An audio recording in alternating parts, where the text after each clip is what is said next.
नमस्कार दोस्तों, आप जुड़ चुके हैं इनोवेटिव ज्योति से। आज हम एक बहुत ही सरल और सिंपल टॉपिक पर बात करने वाले हैं, मगर टॉपिक बहुत ही ज़्यादा ज़रूरी है और वो टॉपिक है मैरिज। मैरिज से रिलेटेड हम इतने सिंपल आपको फॉर्मूले बताएंगे कि आप अपनी कुंडलियों में, अपने बच्चे की कुंडलियों में जिन भी प्रश्नों से जूझ रहे हैं उन सभी का जवाब आपको मिलने वाला है। आज की क्लास में मैं आपको बताऊंगा कि हम एक व्यक्ति की कुंडली के अंदर मैरिज का प्रॉमिस है या नहीं, मतलब उसकी मैरिज होगी भी या नहीं, पहला प्रश्न। दूसरा प्रश्न है, यदि मैरिज होगी तो आफ्टर मैरिज उसके अंदर कोई डिफिकल्टीज तो नहीं आएंगी। पति या पत्नी, स्पाउस किस डायरेक्शन से होगा, स्पाउस पैसे वाला होगा नहीं होगा, मैरिज के बाद आपके भाग्य में उदय होगा या नहीं होगा, इस तरीके के सभी प्रश्नों का जवाब दूंगा। बड़ी सिंपल एस्ट्रोलॉजी के थ्रू दूंगा और सबसे सिंपल एस्ट्रोलॉजी की जो विधा है वो है भृगु नंदी नाड़ी। इसके अंदर आपको ना किसी दशाओं की जरूरत है, ट्रांजिट आप यूज करना चाहें तो कर सकते हैं, नहीं करना चाहें तो नहीं कर सकते। और सबसे बड़ी बात, यदि आपका जन्म समय बिल्कुल एक्यूरेट नहीं है तभी भी इससे बहुत एक्यूरेट प्रेडिक्शन की जा सकती है। एक जानकारी मैं दे देता हूं, क्योंकि मेरा भृगु नंदी नाड़ी का कोर्स 1 जुलाई 2025 से शुरू होने वाला है। तो जो भी फ्रेंड्स, जो भी दर्शक, जो भी व्यूअर्स इस कोर्स को ज्वाइन करना चाहते हैं वो जल्द करें, क्योंकि मैक्सिमम सीट ऑलरेडी ऑक्यूपाइड या फिल हो चुकी हैं। तो आप इंतजार ना करें, जल्दी आएंगे तो जल्दी पाएंगे। First come first serve basis पर इसके अंदर, कोर्स के अंदर आप ज्वाइन कर सकते हैं। अब मैं अपने असली टॉपिक पर आता हूँ, मूल टॉपिक पर आता हूँ, और it is a very simple concept. जिसको बिल्कुल एस्ट्रोलॉजी नहीं आती उसको भी मैं आज सिखाने की कोशिश करूंगा कि आप अपनी कुंडलियों में किस तरीके से प्रॉमिस देखेंगे। आप अपनी जन्म कुंडली खोल लें, जन्म कुंडली के अंदर आप मार्क कर लें आपका जुपिटर। आपको ये देखने की जरूरत नहीं है वो किस राशि में है, कौन से भाव में, ना राशि देखनी है ना भाव देखनी है, आपको कुछ भी नहीं देखना है, जुपिटर की स्थिति देख लीजिए। जुपिटर से यदि दूसरे, तीसरे, पांचवें, सातवें, नवें और 11वें भाव में यदि शुक्र बैठा हुआ है कुंडली के अंदर तो उसकी मैरिज पक्का होगी। जुपिटर से आप नोट कर लीजिए, दूसरे, तीसरे, पांचवें, सातवें, नवें और 11वें भाव में। ये एक्चुअली भृगु नंदी नाड़ी में ये सभी भाव या तो कंजंक्शन मीन्स युति या एस्पेक्ट को प्रेजेंट करते हैं। इन सभी को हम बोलते हैं युति, कंजंक्शन और एस्पेक्ट। यहां पर मैंने 12वां भाव छोड़ दिया है, क्योंकि जो BNN जानते होंगे वो सोचते होंगे मैंने 12वां भाव क्यों नहीं लिया है। यदि आपके 12वें भाव में शुक्र है तब मैरिज में परेशानी हो सकती है। ऐसा नहीं कह रहा मैं मैरिज नहीं होगी, परेशानी हो सकती है। दूसरी बात, मैरिज हो गई तो आपके स्पाउस की हेल्थ ठीक नहीं रहेगी। दोनों में से एक, हस्बैंड और वाइफ में से एक पर्सन एक दूसरे की बातों को पूरी तरीके से नहीं मानेगा, दोनों के बीच में मन मुटाव की संभावना होगी, मतलब मैरिज डिले भी हो सकती है, दोनों के बीच में झगड़े भी हो सकते हैं और दोनों में से किसी एक व्यक्ति की हेल्थ भी खराब हो सकती है। तो सबसे बिल्कुल सिंपल मैंने आपको कंसेप्ट बताया है कि यदि जुपिटर से दूसरे, तीसरे, पांचवें, सातवें, नवें, 11वें भाव के अंदर शुक्र है तो आपकी मैरिज होगी ही, रुक नहीं सकती वो। दूसरा, एक बहुत ही इंपॉर्टेंट कंसेप्ट इसके अंदर बता रहा हूं मैं, जो दूसरा ये यहां पर मैंने लिखा हुआ है कि if Venus oblique Mars is in 12th। अब यहां पर मैं एक चीज और बता देता हूं, ये जो मैंने फॉर्मूला बताया है ये मेल नेटिव के केस में है, पुरुष जातक के केस में। यदि महिला जातक के केस में आपको देखना है तो इसी फॉर्मूले को आप जस्ट वीनस को आप मार्स से रिप्लेस कर दीजिए, क्योंकि फीमेल नेटिव के केस में, महिलाओं के केस में मार्स पति का कारक होता है, पुरुष के केस में शुक्र पत्नी का कारक होता है, जुपिटर सेल्फ का कारक होता है। व्यक्ति खुद को हम जुपिटर से रिप्रेजेंट करते हैं। तो यदि फीमेल नेटिव की कुंडली देख रहे हो, महिला जातक की कुंडली देख रहे हो, तो जुपिटर से दूसरे, तीसरे, पांचवें, सातवें, नवें, 11वें भाव में यदि मार्स, मंगल उपस्थित है तो उसकी मैरिज पक्का होगी। आप जो प्रॉमिस से घबराते हो, आप जो कुंडलियां भेजते हो मेरे पास देखने के लिए कि हमारी कुंडली में प्रॉमिस है या नहीं, आज से आप खुद देख पाएंगे। अपना जुपिटर मार्क कर लीजिए कुंडली के अंदर। यदि आप फीमेल नेटिव हैं तो आप मार्स की स्थिति देख लीजिए, उससे दूसरे, तीसरे, पांचवें, सातवें, नवें और 11वें भाव में मार्स है तो आपकी डेफिनेटली मैरिज होने वाली है। यदि 12वें भाव के अंदर मार्स बैठा हुआ है तो ये मानकर चलेंगे कि आपकी जो स्पाउस है उससे उतना बेटर आपकी पटेगी नहीं। दोनों में से एक जना गुस्से वाला होगा और दोनों के बीच में लड़ाई हो सकती है, आप खुद भी गुस्से वाले हो सकते हैं और एक की हेल्थ खराब हो सकती है, ऐसा आप मान सकते हैं। हाँ, मैरिज का प्रॉमिस होगा, वहां पर डिनायल ऑफ मैरिज नहीं होगा। जहां पर मैंने वीनस लिखा हुआ है ब्लू कलर का, ये आपको दिखाई दे रहा होगा, ये एक्चुअली डिफिकल्ट प्रॉमिस है, आसानी से मैरिज नहीं होगी और मैरिज हो गई तो वो ठीक ठाक नहीं चलेगी आगे। अगला जो कॉम्बिनेशन मैं यहां पर बताऊंगा वो है इफ जुपिटर इज रेट्रोगेट, यदि फीमेल नेटिव की कुंडली में जुपिटर वक्री है, मेल नेटिव की कुंडली में जुपिटर वक्री है, तो वो 100% मैरिज होगी, 100% प्रॉमिस है। तो देखिए सिंपल फॉर्मूला मैं दे रहा हूं, यहां पर एक सीधी सी बात चिपका रहा हूं कि आप देख लीजिए, यदि आपका जुपिटर रेट्रो है, आपको कुछ भी देखने की जरूरत नहीं है कुंडली के अंदर, आपकी डेफिनेटली मैरिज होगी। एक और बात, यदि फीमेल नेटिव की कुंडली के अंदर जुपिटर रेट्रोगेट है, फीमेल नेटिव की कुंडली में, तो उसका हस्बैंड उसकी सारी बातें मानेगा, उसकी बातों पे चलेगा, हर जो भी सलाह होगी उसका पूरा ध्यान रखेगा। और यदि मेल नेटिव की कुंडली में उसका जुपिटर रेट्रो है तो उसकी मैरिज ही होगी ही नहीं, बल्कि उसको आज्ञाकारी पत्नी मिलेगी, ऐसा आप मानकर चल सकते हैं। इसको मैं समझाता हूं रेट्रो होने पर जरूरी मैरिज क्यों होगी। देखिए, यदि जुपिटर रेट्रो हो जाता है तो BNN के अंदर हम रेट्रो प्लेनेट को अपने प्रीवियस हाउस में भी लेते हैं। जुपिटर रेट्रो है तो जहां पर है उसके अलावा उसको प्रीवियस हाउस में भी आप ले जाइए, तो प्रीवियस हाउस से भी हम काउंट करेंगे। तो प्रीवियस हाउस से काउंट करेंगे तो देखिए प्रीवियस, जैसे जुपिटर यहां पर बैठा है, इसको मैं प्रीवियस हाउस में लेकर गया, तो प्रीवियस हाउस में लेकर गया तो आपका वहां से कुछ भावों में आपका वीनस आ जाएगा। देखिए यहां से 1 2 3 4 5, ये जो वीनस है मैंने येलो कलर का लिखा हुआ है, ये रेट्रोगेट होने की वजह से इससे 5वें भाव में आ गया, ये 7वें भाव में आ गया, ये 9वें भाव में आ गया, ये आपका 11वें भाव में आ गया।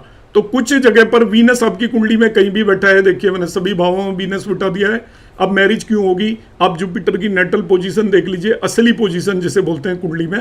तो यदि आपका जुपिटर दूसरे, तीसरे, 5वें, 7वें, 9वें और 11वें भाव में है तो पहली कंडीशन को सेटिस्फाई कर रहा है जो मैंने बताई थी।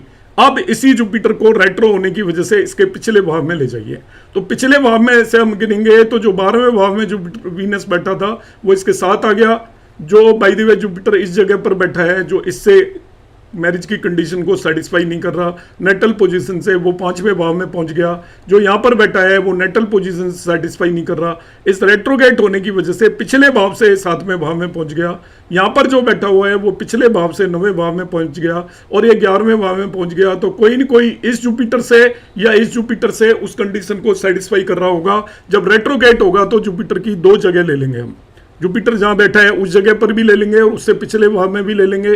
जो लोग BNN पढ़ते हैं वो तो इसको समझते ही होंगे, जो नहीं भी समझते हैं तो वो ऐसा समझ लें, बड़ी सिंपल भाषा में मैं बता रहा हूँ। जुपिटर 2 जगह पर स्थित होगा यदि रेट्रो है, जहां है वहां पे भी होगा और उससे पिछले भाव में भी होगा, पिछली राशि में भी होगा। अब पिछली राशि से भी यदि आपका वीनस 2 3 5 7 9 11 में उपस्थित है या जुपिटर के साथ भी है, मैंने जुपिटर के साथ बताना मैं भूल गया, यदि जुपिटर के साथ भी बैठा हुआ है तभी भी आपकी मैरिज हो जाएगी। या फिर वो नेटल पोजीशन से 2 3 5 7 9 11 कहीं पर भी बैठा है तभी भी मैरिज हो जाएगी। तो जब रेट्रोगेट होगा तो वीनस आपकी कुंडली में कहीं भी बैठा हो वो इस कंडीशन को फुलफिल करेगा, पूरे के पूरे सभी 12 भावों में कंडीशन फुलफिल हो जाएगी यदि जुपिटर रेट्रो है तो। यदि वो डायरेक्ट पोजीशन से, नेटल पोजीशन से फुलफिल हो जाएगी, वहां से नहीं हो रही है तो उसको हम पिछली राशि में शिफ्ट करके देखेंगे तब फुलफिल हो जाएगी। तो ऐसे व्यक्ति की मैरिज पक्का होगी मेल नेटिव के केस में। फीमेल नेटिव के केस में यदि जुपिटर रेट्रो है तो मार्स की कंडीशन को फुलफिल करेंगे, मगर वो कंडीशन हर हालत में फुलफिल होगी। तो अब अपनी कुंडली में देख लीजिए, यदि आपका जुपिटर रेट्रो है या जुपिटर रेट्रो है, इट मीन्स आपकी कुंडली के अंदर मैरिज का 100% प्रॉमिस है। तो ये मैंने आपको प्रॉमिस के केस बताए और इसको आप आसानी से देख सकते हो, बड़ा इजीली। अब सेम कंपोनेंट आप सैटर्न के केस में भी लगा सकते हो। देखिए यहाँ पे मैंने लिखा है डिलेड मैरिज योगा। हम देखते हैं ना कि किसी की जल्दी होती है, जनरली पुराने समय पर यह माना जाता था, जो ये कॉम्बिनेशन आ रहे हैं इसमें उम्र जो होगी वो आपकी, ये मान सकते हैं आज के समय पर 27 ईयर तक उस व्यक्ति की मैरिज हो जाएगी यदि इस कंडीशन को फुलफिल कर रहा है। जुपिटर रेट्रोगेट है तो उसकी 27 ईयर तक पक्का मैरिज हो जाएगी। आदेशकाल परिस्थिति के हिसाब से 1-2 साल आगे हो सकती है। और मगर यहाँ पर देखिए डिलेड मैरिज का जो कॉम्बिनेशन है भृगु नंदी नाड़ी में, बड़ा सिंपल और सटीक कॉम्बिनेशन है। आप देख लीजिए, यदि कुंडली के अंदर सैटर्न की पोजीशन शुक्र से, मैं शुक्र से बात कर रहा हूं, सैटर्न की पोजीशन मेल नेटिव के केस में दूसरे, तीसरे, पांचवें, सातवें, नवें और 11वें भाव में है, 12वां नहीं लिया है मैंने। शुक्र से शनि की पोजीशन दूसरे, तीसरे, पांचवें, सातवें, नवें, 11वें भाव में है। आपने जुपिटर से वीनस की पोजीशन के बेस पर आपने देखा प्रॉमिस है मैरिज का, मगर वीनस से आप सैटर्न की पोजीशन देखिए मेल नेटिव के केस में।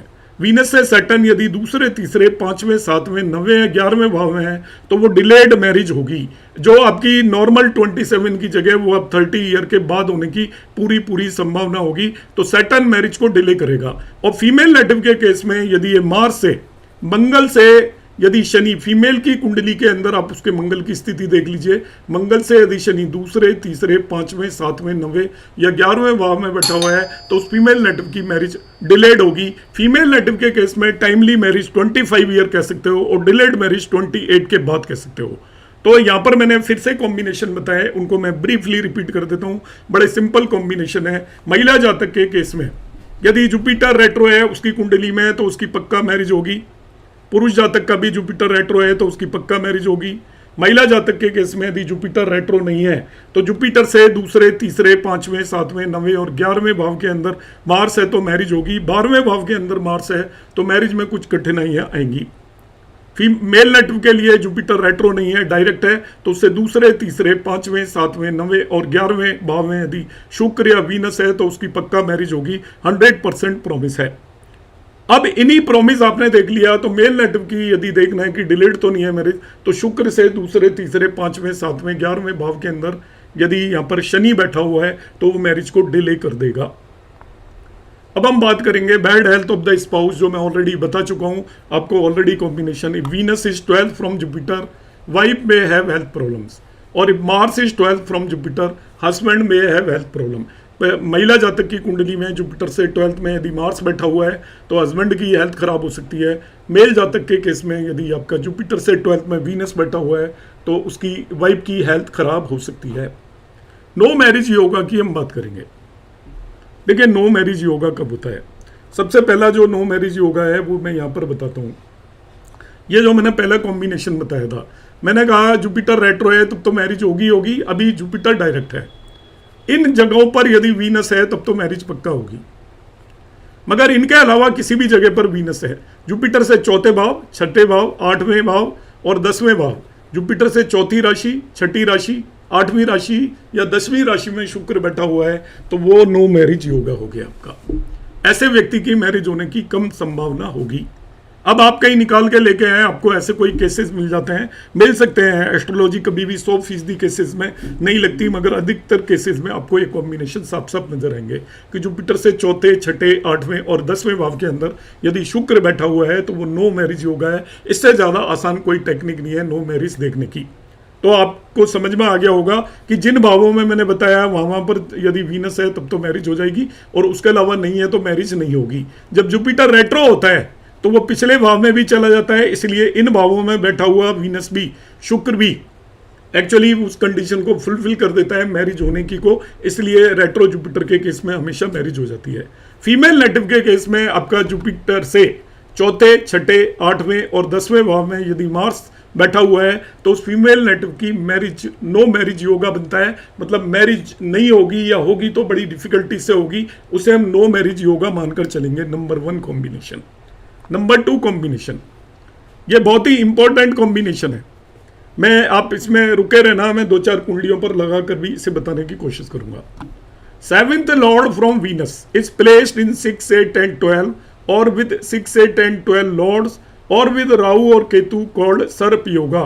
7th लॉर्ड देखना है आपको शुक्र से, जहां भी आपकी कुंडली में सप्तमेश शुक्र बैठा है उसके 7th हाउस का लॉर्ड यदि शुक्र से 6, 8, 12 में बैठा हो, शुक्र से देखना है, या 6, 8, 12 लॉर्ड के साथ बैठा हो या राहु और केतु के साथ बैठा हो 7th लॉर्ड, तो सर्प योग होगा, उस व्यक्ति की भी मैरिज नहीं होगी। मतलब क्या है, इसको मैं जरा समझा देता हूं।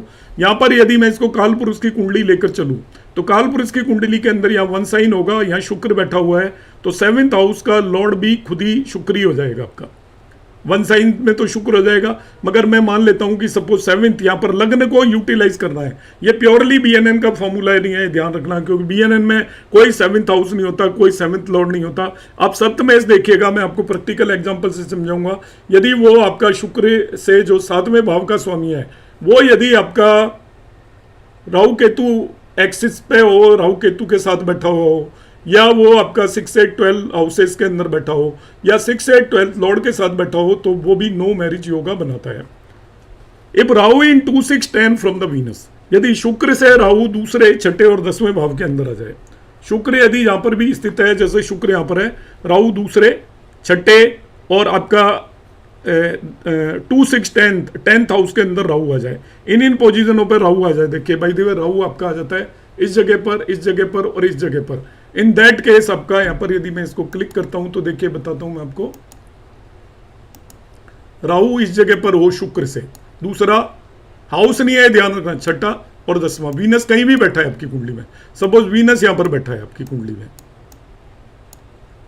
तो वीनस से दूसरा काउंट करिए, दूसरा 3, 4, 5, 6, छठा 7, 8, 9, 10, 10वें भाव के अंदर यदि राहु बैठा हुआ है तो वो भी नो मैरिज योगा बनाता है। तो वीनस से 2, 6, 10 के अंदर राहु बैठा हुआ है, इट ऑल्सो फॉर्म से नो मैरिज योगा।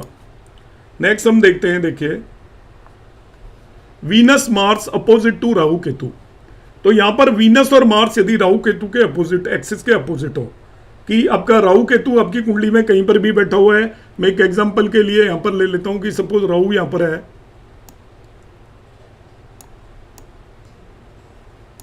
केतु यहां पर है,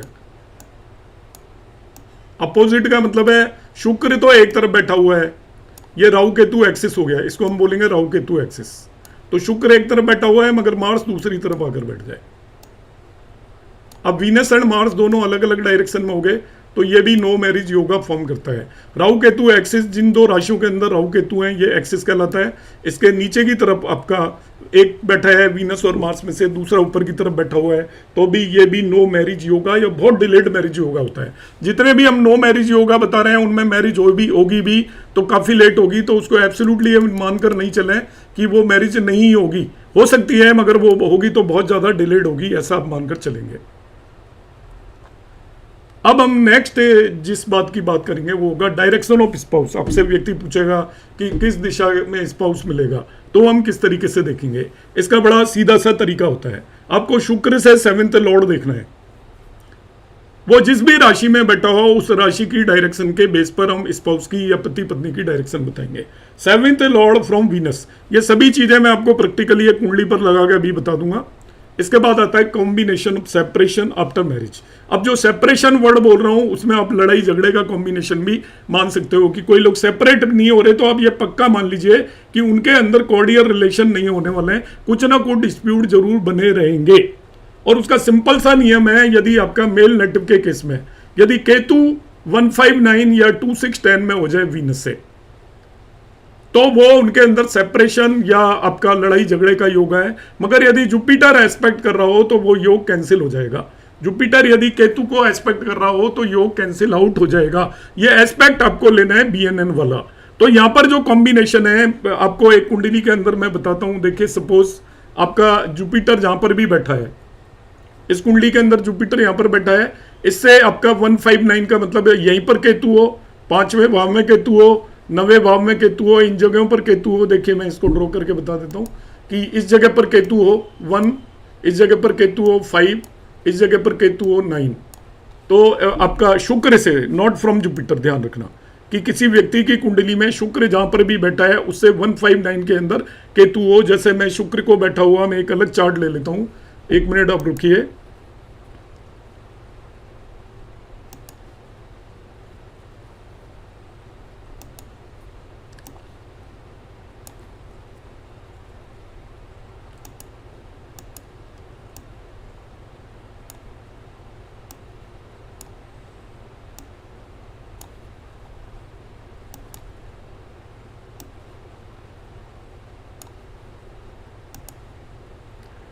इसमें कई बार हो सकता है मैं जुपिटर की जगह गलती से कई बार वीनस बोल गया हूँ। तो यहाँ पर देखिए जो आपका डिस्प्यूट इन मैरिज या सेपरेशन है, इसके अंदर आप वीनस की स्थिति देख लीजिए बस। कहीं पे भी है वो आपकी कुंडली में, उससे दूसरे इस जगह पर, ये सेकंड हो गया आपका, ये ट्राइन बनता है एक्चुअली, ये सेकंड हो गया, यहां पर केतु है, एक ट्राइन बनेगा, ये छठा भाव है, यहां पर केतु है, ये एक दूसरा बना, और ये 10वां 10th, इन जगहों पर केतु है तभी भी सेपरेशन का योग बनता है। या फिर इससे जहां पर वीनस है वहीं पर आपका केतु बैठा हो, उससे 5वें भाव के अंदर केतु बैठा हो, और उससे आपके 9वें भाव के अंदर केतु बैठा हो।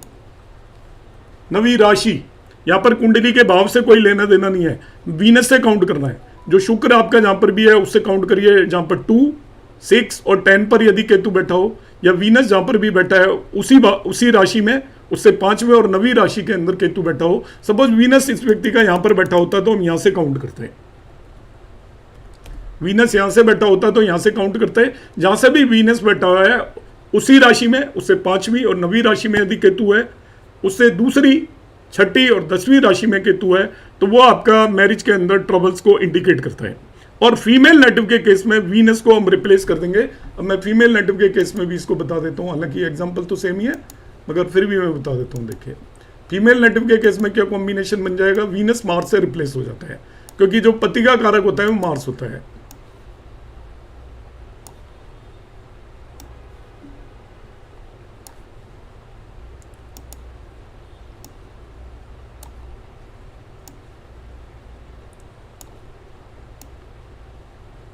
मार्स को मैं कहीं भी बैठा देता हूं आपको समझाने के लिए। सपोज फीमेल नेटिव का मार्स यहां पर बैठा है। अब आपको क्या देखना है, इससे दूसरे, छठे और 10वें, ये ले लेता हूं मैं, दूसरे भाव में केतु बैठा है सपोज मार्स से काउंट करना है आपको। ये नहीं मतलब मार्स किसी भी राशि में बैठा हो, सेकंड, इससे दूसरा, फिर 2, 3, 4, 5, 6, 6th एंड 10th। यहां पर केतु है तो ये फीमेल नेटिव की मैरिज को ब्रेक कर देगा। या मार्स के साथ, खुद के साथ केतु बैठा हो, उससे 5वें भाव में केतु बैठा हो, इसको हम ट्राइन बोलते हैं बीएनएन के अंदर, या 9वें भाव के अंदर केतु बैठा हो, ये भी आपकी मैरिज को ब्रेक करेगा या मैरिज के अंदर ट्रबल सर्टेनली देगा। मगर इसको बाय द वे केतु को जुपिटर जहां पे भी बैठा है उसको जुपिटर एस्पेक्ट कर रहा है। सपोज केतु यहां पर बैठा है तो जुपिटर एस्पेक्ट कर रहा है। एस्पेक्ट जो होता है बीएनएन के अंदर होता है वो 3, 7, 11 एस्पेक्ट होता है। जुपिटर केतु से तीसरे, 7वें और 11वें भाव के अंदर बैठा हो, और या केतु के ट्राइन में बैठा हो। ट्राइन का मतलब होता है 159, तब वो सेव कर लेगा जुपिटर मैरिज को, केतु उसको उतना परेशान नहीं कर पाएगा। तो ये हम इसके अंदर सेविंग ग्रेस मानकर चलेंगे।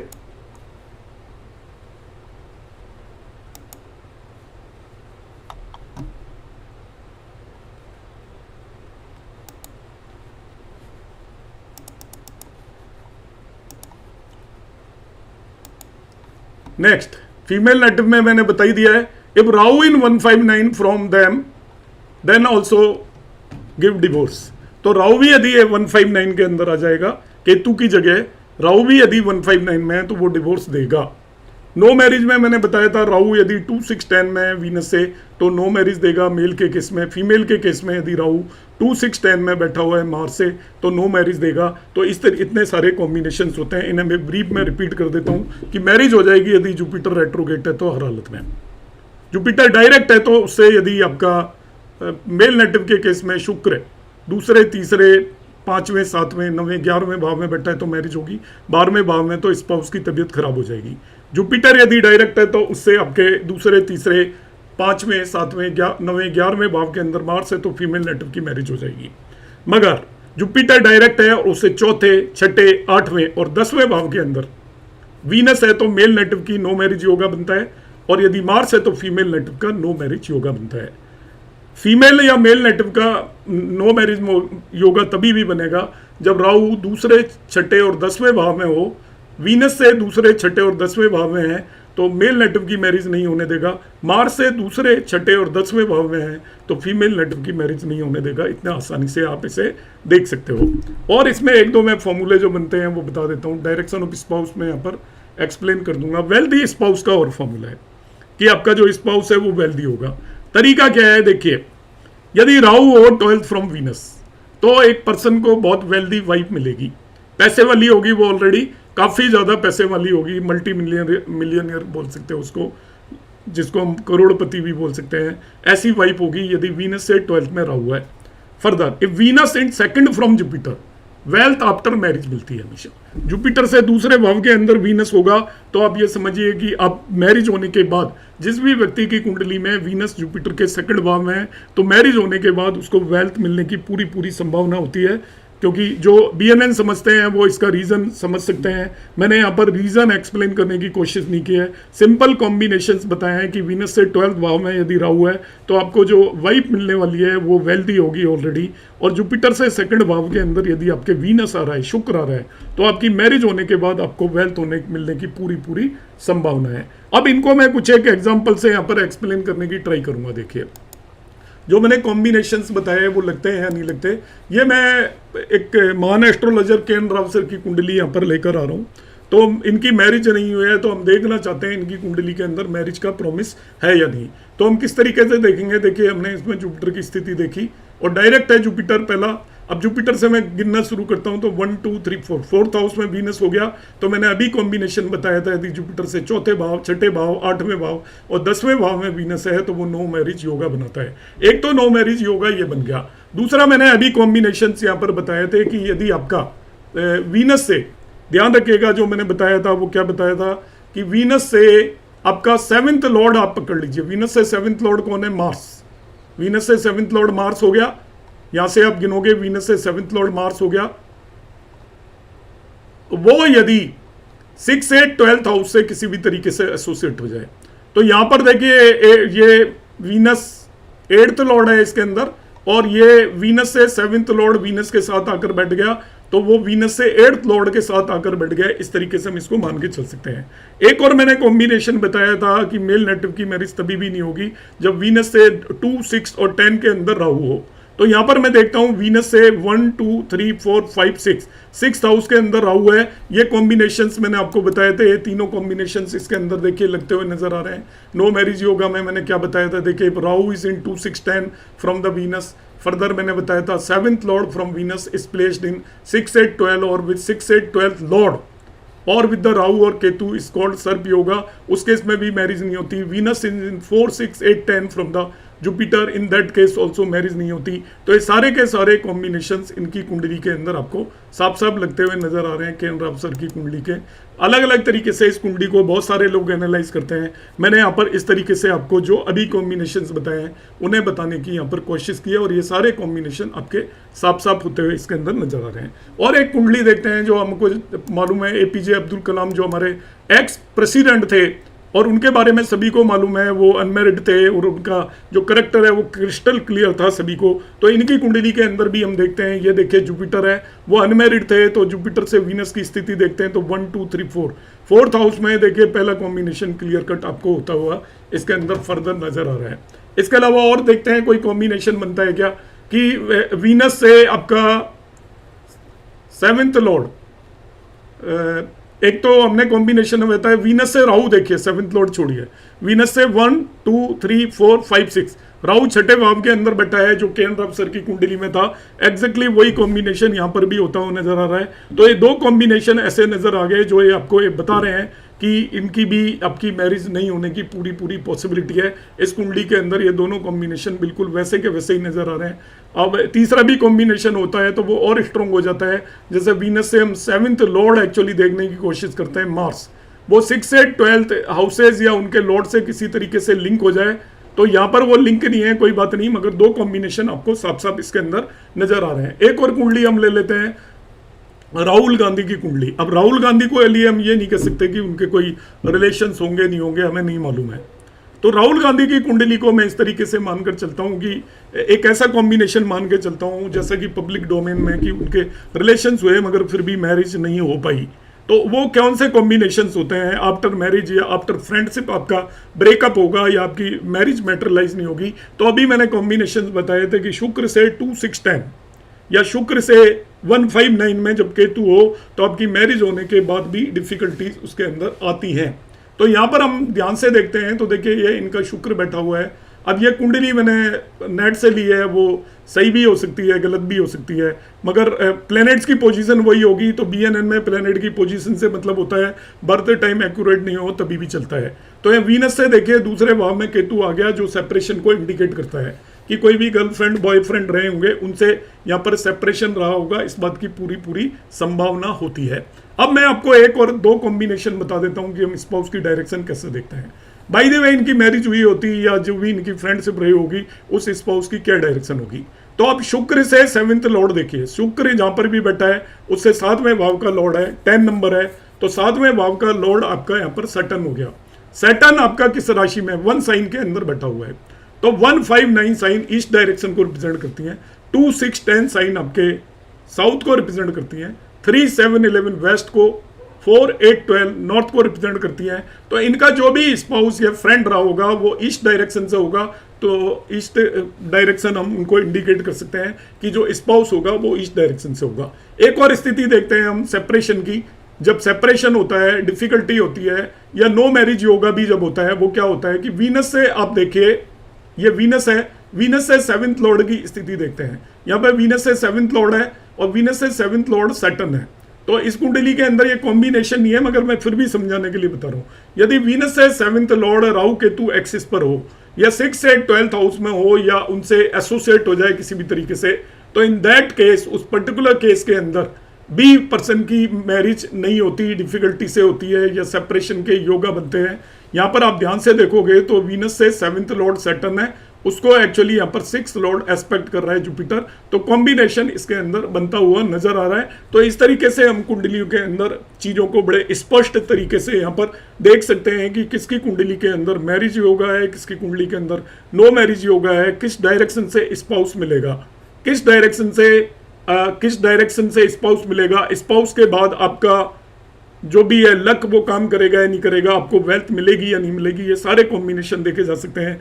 यदि जुपिटर के आगे वीनस हो तो स्पाउस के थ्रू आपको वेल्थ मिलती है, और यदि जुपिटर के पीछे यदि राहु हो तो आपका जो स्पाउस है वो ऑलरेडी वीनस के पीछे राहु हो, बल्कि 12वें भाव के अंदर, तो स्पाउस ऑलरेडी पैसे वाला होगा जो भी आपको मिलने वाला है, क्योंकि वीनस स्पाउस को रिप्रेजेंट करता है और राहु किसी भी चीज को ह्यूज बहुत ज्यादा हो उसको रिप्रेजेंट करता है। तो इस तरीके से हम किसी भी कुंडली के अंदर देख सकते हैं। मैं एक दो कुंडली और लेकर यहाँ पर बताता हूँ आपको समझाने के लिए। एक कुंडली के अंदर मैं सारे कॉम्बिनेशन लगाने की कोशिश करूंगा। देखिए आपको करना कैसे है, ये आपके पास एक कुंडली आ गई इस व्यक्ति की, ये कह रहा है कि मेरी मैरिज नहीं हो रही, तो आप देखेंगे कि इसके अंदर नो मैरिज योगा है क्या।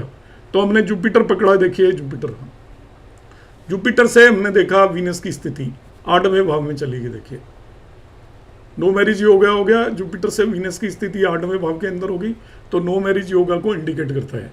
एक ही कॉम्बिनेशन को हम नहीं देखेंगे, फिर हम देखते हैं कि वीनस से यदि राहु 2, 6, 10 में हो, यहाँ पे वीनस के साथ राहु है, 2, 6, 10 में नहीं है, इस बात की वो दिक्कत नहीं है। फर्दर हम क्या देखते हैं, एक चीज और देखते हैं जो मैंने कॉम्बिनेशन राहु केतु एक्सिस के दोनों तरफ यदि मार्स और वीनस हो, यह राहु केतु एक्सिस है, तो देखिए मार्स राहु से पीछे है और वीनस राहु से आगे है, तो दोनों अलग अलग साइड में आगे मार्स और वीनस राहु केतु एक्सिस के, तो यह भी एक दूसरा नो मैरिज योगा हो गया।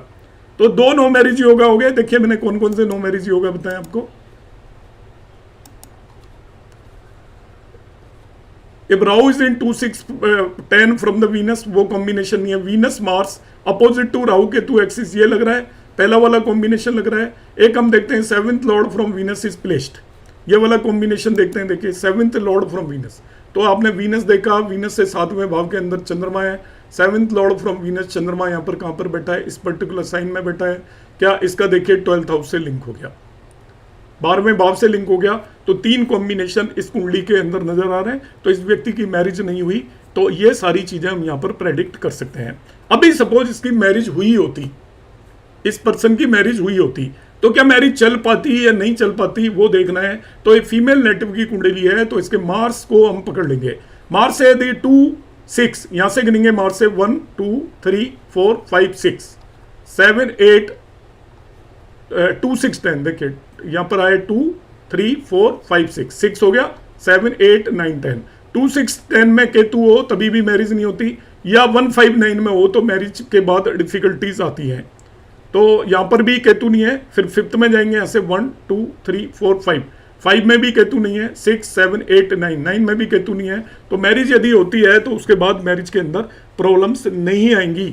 मगर यहाँ पर नो मैरिज को आप ये मान सकते हो कि नो मैरिज योग आ रहा है तो मैरिज होगी तो वो डिफिकल्टी से होगी, ऐसा आप पक्का मानकर चलिए। फर्दर देखिए इसमें दूसरी स्थिति और क्या आ रही है, वीनस के साथ सैटर्न का भी कंजंक्शन है। जब भी वीनस से 1, 2, 3, 5, 7, 9, 11 में शनि हो तो जो मैरिज होती है तो वो डिलेड होती है। तो यहां पर इस नेटिव की कुंडली में डिलेड या नो मैरिज योगा है, तो इस नेटिव की टाइमली मैरिज नहीं होने वाली है, ये आप सर्टेनली कह सकते हो। मगर यदि मैरिज हो गई तो इसके बाद वो मैरिज चलती रहेगी, क्योंकि केतु उस मैरिज में कोई भी प्रॉब्लम यहां पर क्रिएट नहीं कर रहा है। तो इस तरीके से हम इन कॉम्बिनेशंस को समझ सकते हैं। नमस्कार।